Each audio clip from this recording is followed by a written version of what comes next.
Do you think Microsoft should give up their messaging on no gamer left behind and have more focus on the here and now? Regardless of what they say, the truth is we are seeing limitations from them having to cater to the old generation. And to be honest, are the games really being left behind when you have Game Pass and xCloud providing the first party exclusive experience? Good question. Basically, what he's talking about is the whole no gamer left behind thing. Is basically they want to have games on every system, right? So no gamer is left behind. I don't think that's their actual term, but people have called it that.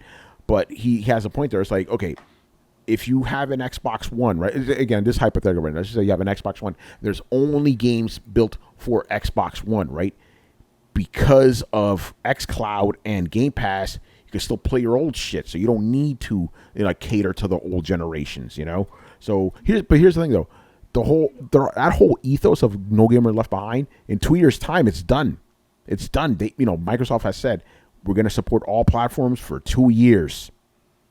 What does that mean? That means after 2 years, that's shit. And if you guys remember at the Xbox showcase, right, some of those games just said Xbox Series X and PC. They did not say Xbox One. What does that tell you? It's going to come out after 2 years, So, yeah, so there you go. Yes, who said that? Hold on a second. I'm getting distracted by the chat. Spider Seeds goes, I didn't know you could change your background on Discord. Well, this is OBS, baby. That's how we're doing this, man. That's what's going on there. So yeah, the whole thing of we got to make games for every platform. It's definitely bite him in the butt. I'm going to be honest right now. Another little theory of mine about Halo. I think one of the reasons that game looks like that is because it has to run on the old consoles, and because then they promised the game's going to run at 4K 60 or something, Chris, or was it 4K 120? But don't get me started on that bullshit. You can't even do 1080 60. You're promising 4K 120, really? Yeah, that's ridiculous. Anyway, by the way, shout out to Spider Sites for following us. Appreciate that, brother. Oh yeah, so yeah, all this magic that you see right here. Yes, we are using Discord as our base, but all this stuff is all through OBS, man. All the graphics. Anyway, Chris, no gamer left behind, all that other stuff. What's your take? Well, they could change their marketing around that. Maybe it's somewhat irrelevant with xCloud and stuff. I don't know. I don't think it really means anything. I don't think it really sticks it. I think what they meant was stick it to PlayStation, right? That they're like, oh, we're, instead of just looking forward and not worrying about backwards compatibility and whatever, we're taking care of everyone. But kind of inherently, they're both doing that. Yeah. So it's not really a good tagline. I don't think it's effective, to then promote what is special about you. I don't think most gamers feel left behind, and most guys are forward looking anyway. They don't care. So I don't think it works in that respect. As a marketing ploy, if that's what you're basing your system on, is kind of weak compared to what are the advantages you're offering over Sony. That's what they should be focused on. What's the tagline that tells us oh, that's where I want to play. That's where I should have my ecosystem. It's not that. Yeah, no, you're right about that. Carlos, what's your take, man? No gamer left behind. And you know what? And Carlos, throw in some scalability while you're at it, man, because you've been talking about that on Twitter. Should they? They already did. They already abandoned it when they were saying it's in the press conference where they're showing the games. They're they didn't put the Xbox One branding on them. Why is that? Because they're not gonna come out for the Xbox One. Fable and all those other games, they didn't have that branding, so we know they're not going to come out for the Xbox One. So they already abandoned that whole thing. It's oh, no generational exclusives. It's it's bullshit, And yeah, the whole scalability thing. People think it's just oh. They did say for the first 2 years. Am I the only one that heard them say no for the first 2 years? They said they don't believe literally just said that at the top, man. I literally just said that at the top. Yeah. I am really confused why people just think that Microsoft said no in general and then literally said no for the first 2 years. It's everyone's just running wild with the idea that they said no for the whole generation. No, they said no for the first 2 years. Yeah, 2 years, yeah. Yeah, well, What I it's actually funny. think is It's funny that they're saying no for the first 2 years, but the majority of the games that they showed were pretty much for the latter half of those 2 years. So it's it's like, what's the point of saying that no gamer's going to be left behind when pretty much all those gamers are going to get left behind anyways, like in pretty soon, because they don't even have games. What games do they have coming out this year? They don't have anything coming out this year. Do they have anything coming out next year that they announced? they have Medium coming out at They got Halo Infinite. in December. Like, why is everyone forgetting about Medium? Like, it literally is there. Like, Because nobody cares. That's why. that's your ass, not mine. I'm sorry. Yeah, So Carl, good. no, go ahead. So yeah, like this thing about they don't believe in generational exclusives. Like, yeah, in 2 years maybe. It's like, for the most part, most of the games that people care about aren't going to come out for the Xbox One. Halo Infinite, that might shock people. That might not even come out for the Xbox One. Oh, That shit. They might put we're gonna put what's it called, ray tracing on it, and it's like, yeah, we're not gonna bother putting it on the Xbox One because it's not gonna look that good. well, I don't know. Manny, you're muted, bro.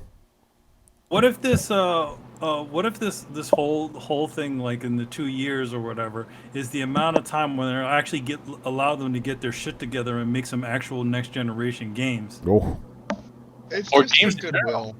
Dude, no. Does anybody think third-party companies are going to stick to this? with the no gamer No. left behind? No, Yeah, probably. no. I doubt it. They're not going to. No. And then Microsoft's going to be standing there and be like, it's first generation or first person titles. We're really trying to make it accessible. Like, they know that it's not necessarily going to be a thing. And personally, I think it's a terrible idea to even try. Like, I don't understand why game companies don't get, like, maybe it's just a bad time in society, but they're about competition, right? Like, they're about exclusivity. A console, a good old console launch is there we go. A good old console launch is supposed to be exclusive. It's supposed to be intense. It's supposed to be competitive. The whole idea is that you sit there and you're like, what the fuck are you playing? And they're like, oh man, it's a new Xbox Series S, SJ1 12.910. And you're like, oh dude, that looks way better than mine. They're like, yeah, it is fucking way better. I invited you over just to show you how much better it is. Now, go away, I'm gonna go play some Monster Hunter. Like, gamers do that shit. Like, it is the reality of human behavior. People want to show off their fancy new thing, and they want to create artificial exclusivity so that people buy into their ecosystem. I don't know why they're not.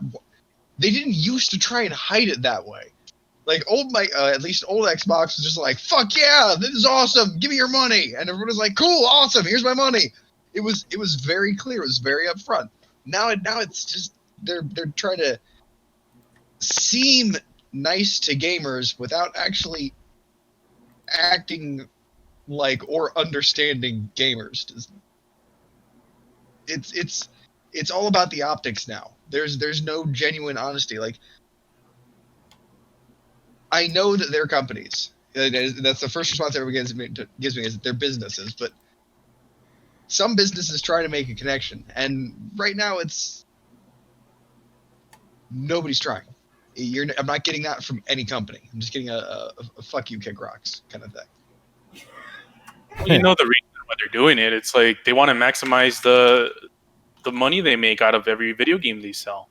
So it's like, if we can sell this to like a whole bunch of other people, then let's do it. But they don't. What people don't know. It's like, yeah, the marketing sounds nice, but at the end of the day, these games are not progressing for the new systems because the other consoles are holding them back. Yeah, you have to build a skeleton for the lowest common denominator, and then just shine it up for higher tier consoles or PCs or whatever. Like, so there are things that you can't make happen. You still have to build. If you still have to build a shitty character model, it doesn't matter how much you shine it up. It's still going to look like shit. And here's the thing that pisses me off, and it's like, it's where all the fucking complainers start saying, "Oh, but it's anti-consumer." And I'm like, I hate and that then, fucking tournament by now, man. I'm really tired of it. like privileged ass fucking kids, man. That Yeah. was like, oh, like I have a fucking 10-year-old console. I should be getting the new games too. Like, no, you don't. When you get a new car and like, if you have a 10-year-old car, like you might not have all the features. It might not have GPS or it might not have something that's new on the freaking thing. Like, you just gotta learn that your technology doesn't last long. Technology progresses at such a fast rate that you're going to be left behind if you don't upgrade, relatively soon. And 7 years is a pretty decent, time frame to think about, like, whether you want to go to the next gen or not.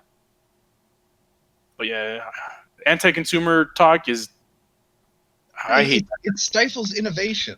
Exactly. Like, that's my problem with it. Like, if you came out to me and you're like, hey, I've got a console that's going to play Fable. And I'm like, oh, the Xbox? They're like, no. It's just its own console. And I'm like, seriously? And they're like, yeah, it's $300. Like, to play Fable? Yeah. All right, well, I want to see this fucking Fable. Like, this better be an impressive-ass Fable. Like, the idea is you have to look at people's motivation. I don't know if any of you have read Freakonomics, really good book. It doesn't kind of follow the string of motivation. And right now, everybody's just sitting back, lazily kind of grabbing your money. They have you in a closed ecosystem. It's the same reason they charge you, $5 for a drink at an amusement park. Because what fucking choice do you have? Like, we need competition. The idea, we need anti-consumer activity. Because at the end of the day, anti-consumer activity makes them strive harder to make a better product that benefits us in the end. The fact that, in fact, I turn it around and actually fucking say all this pro-consumer activity is the reason we're in such a shit show right now, and Fortnite is one of the most popular fucking games in existence. That's the reason. That's to the people saying anti-consumer. That's your fucking fault. Look where you've put us. This is the end result. Let's go the other way. Yeah, it's crazy, man. I look for any time to disagree with Brett about anything. I can't. Not this time, buddy. Not this time. Not today. Not today. Not today. Uh-oh, hell has officially frozen over, man. Cats and dogs living together. Mass hysteria. All right. So I am slightly confused as to why people are confused at this. I know it sounds confusing, right? So one of the things that I noticed is that for the first year or so of any console generation, is there any real title that quote unquote takes advantage of the console? Lair? Yeah. That really takes advantage. Mario 64. I mean, Sonic Adventure, Mario. Halo. Yeah. The original one. Yeah, I think it's, even though it was a shitty ass game, it still took advantage. Does it take advantage enough to the point where people say that this literally cannot be done on the older consoles? Because what I tend to see, Mark Cerny had a whole talk about it. dude, the jump from PS1 to PS2 was significant. Oh, that was big. Yeah, that was huge. Yeah, but the first couple of games, because I'm sure that most of them. Yeah, none of those games could run on PS1, bro. None of them. Yeah, dude, Jet Grand Radio. Or Dreamcast, yeah. Like, the Jet Grand Radio could not run on Sega Saturn. Mm-mm. Okay, so what I'm seeing is people seem to be like confused as to why Microsoft are saying, hey, we'll just make all our exclusives both old gen and new gen for the first 2 years. And for me, I'm just like, that makes kind of sense. Like, most of the games you see for the first 2 years of the console, even for the first 1 year of the console, is stuff that isn't really all that impressive. Like, you can even look at this gen. Like, you had, Infamous Second Son? Yeah. That was a launch window kind of game. Yeah, like the launch window type game. Like, you can't really say that, this is totally impossible on the PS3 hardware. Like, I'm certain that parts of that are definitely possible, and people are just trying to make it sound like it can't be possibly done. And my thing is, it just hasn't been done in like a decade and a half. and that's my thing. It's like, people all seem to be like, oh, Microsoft, why are they doing this? It's like, well, the first 2 year or so of games aren't anything that is that special. And to me, I don't see it being something that like, hey, this can only be done on this platform, unless they specifically put in stuff there that is locked to the hardware, for example, a 6-axis or something. Brian, Now, real hold on, quick. let me Hold on. ask you something. Okay, go ahead, Brad. You first, because I had a question. I'm a little confused right now. But go ahead, Brad. Okay, You first. so Brian, you're talking about games that are pretty much available cross-gen. Other than this last generation, what games were cross-gen? Okay, Like what do you mean by? what games were on the PS2 and PS3? Probably quite a few, but I've not checked. Like Marvel Ultimate Alliance end of the generation shit. You know. Like I remember Black Flag was the first real big game that straddled a generation. And we, as a group, talked about how this better not become a fucking thing. And it did become a thing. And that's why I think everybody's pissed off. Yeah. Is because now we realize, yep, nope, it's totally a thing now. Yep. But do you remember? I remember being super angry about that. No, yeah. And the thing is, we all kind of feared it would happen, and it did happen. And here's the thing, Brian. I think this is a new phenomenon because, yeah, you always saw an actual upgrade between generations. It was last gen where we were like, I'm not seeing it here. And Brian, here's my question to you because I'm a little confused here. Are you talking about games that can only run on the new system or games that are impressive? There's a distinction there, you know, because think about it. Say what you want about Lair. Lair was a bad game, but you could not play that shit on PS2, you know? Say what you Killzone Shadowfall sucked. That shit couldn't run on no PS3. You know. So what's the barometer here? Quality or actual playability? Like I'm just trying to understand where you're coming from. I'd say technical feasibility. Okay. So can it run? Right. Okay. So we're going on that. So As in, is it feasible to run? Not just like, oh, I can't stick in my PS3 disc in my PS2. Like obviously not. But I mean, like, is it at a point where it's like, yeah, the limitations of this console are just, it's not possible as in any degree without any type of tinkering that it just can't run. Because, again, even we have said here that yeah, Spider-Man Miles Thingamajig is pretty much just a PS4 game, yeah. DLC for a PS4, which is like, hey, like, that's what I'm seeing. It's like all these games coming out in like next couple of years, they aren't... I'm not seeing them doing enough to warrant to say that, yeah, this is only capable on the PS5 because with the limitations of PS4 and Xbox One, it's just not going to happen. And that's why I'm saying that I'm confused as to why people are annoyed at Microsoft for doing that, because all I'm seeing Microsoft saying is that, hey, we don't see... Okay, currently we are not used to... Currently, we don't have enough developers that are familiar enough with the hardware to take advantage of it. So hence, for the first 2 years, let's just make all our games on both platforms while people transist over. To me, I'm like, that makes sense. You know, I see where you get mixed up. They want that slow upkeep that slow trickle over, rather than just like, okay, here's like a hard wall, either there with the old games or here with the new games. It seems like they just want to say, okay, you know, let's not have a wall. Let's have like a slope instead, you know, where people slowly trickle up to the new gen over time. And to me, I'm not seeing that as a problem. Sorry, Brett? That's always what they've wanted. They've been very clear about that. They want to blur the lines between generations. But the problem with that, and you're seeing it now, is, you know, a lot of people were kind of okay with the idea, but then the inevitable thing is it's going to hold back games, which is what we see now. So now you have a company... And because consumers don't care, consumers do not give a shit. Not in a one-on-one situation. Like, it doesn't matter if Manny draws a bad page, it's nobody gives a shit why. If I do a bad tattoo, nobody gives a shit why. As a consumer, what you're telling me is, okay, I want you to buy this new system. It's not going to do anything different than the current system you have for about 2 years, but then it's really going to pay off. And as a gamer / consumer, my response is, well, fuck you. I'll wait 2 years. Like, why, where's the selling? Like, how are you going to sell me on this idea of buy a new console that doesn't do anything? It's also the funny part of it is it's like, okay, so if they're essentially by their actions saying, hey, wait another 2 years, then why the fuck do we need to buy these things day one? Why didn't they just delay the shit until the fucking games are there to show the goddamn thing off? Don't just say, hey, we've got a new console and then not show anything.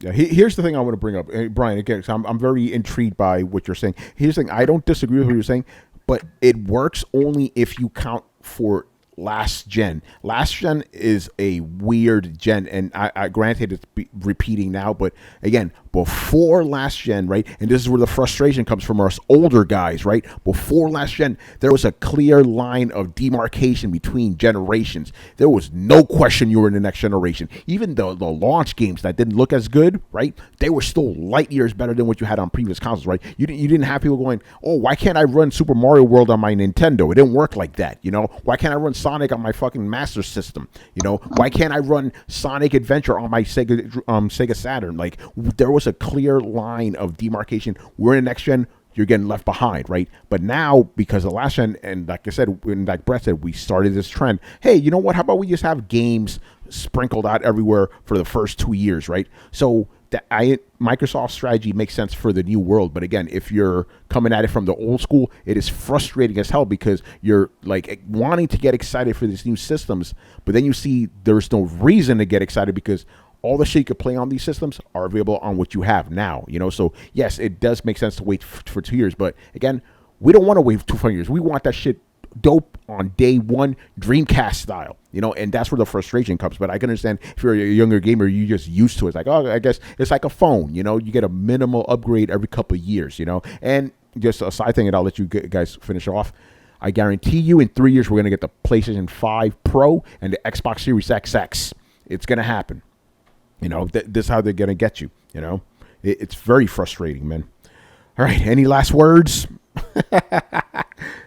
The real frustration here is not so much that, like, okay, for 2 years you're not going to get these games or they're not going to be better. The reason people are angry is the part that comes right after that, and it's kind of unsaid, because we don't want to let the slower ones get left behind. Like, that right there, that's like saying, like, that's like going on a fucking plane and wanting peanuts, and they're like, I'm sorry, somebody on the plane has peanut allergies, so we're giving everybody pretzels. You're just like, God damn it! Fuck that peanut guy. Like when you get told you're getting less and it's somebody else's fault, it makes you a little angry, man.